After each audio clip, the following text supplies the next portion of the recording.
আমার বড় ভাই সাবেক অর্থমন্ত্রী প্রয়াত আবুল মাল আব্দুল মুহিত বিভিন্ন প্রতিকূল পরিবেশে মাননীয় প্রধানমন্ত্রী শেখ হাসিনার পরামর্শে অনেক চমক বাজেট দিয়েছেন, যেমন জেন্ডার বাজেটিং, জেলা বাজেট, শিশু budget, decentralisation of budget, public private partnership ইত্যাদি প্রবর্তন করে জনগণের আস্থা গ্রহণযোগ্যতা ধরে রাখতে পেরেছিলেন। অফশোর ব্যাংকিং চালু করার জন্য সরকারকে ধন্যবাদ, তবে বিদেশ থেকে পাচারকৃত টাকা ফেরত আনার জন্য ব্যাপক প্রচারণা প্রয়োজন।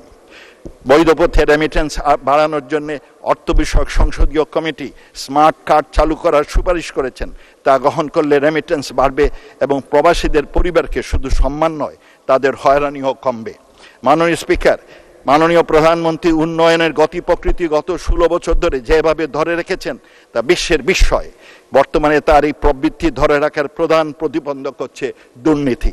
এই দুর্নীতির কারণে সরকারের ভাবমূর্তি বিঘ্নিত হচ্ছে।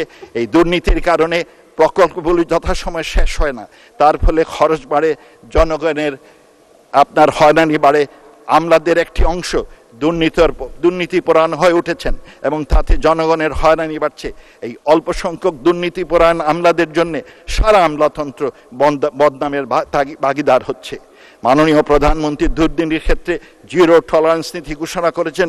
এই বাজেটে দুর্নীতি ও বিদেশে টাকা পাচার বন্ধের নিদর্শনা ও যথাযথ পদক্ষেপ গ্রহণের জনগণের আস্থা অর্জনে সহায়ক হবে। আমাকে একটু সময় দিন মাননীয়।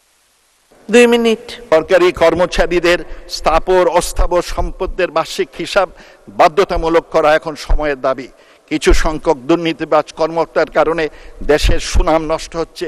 এসব ব্যাপারে স্বচ্ছতা, জবাবদিহিতা এবং কঠোর শাস্তির ব্যবস্থা করলে দুর্নীতি কমবে।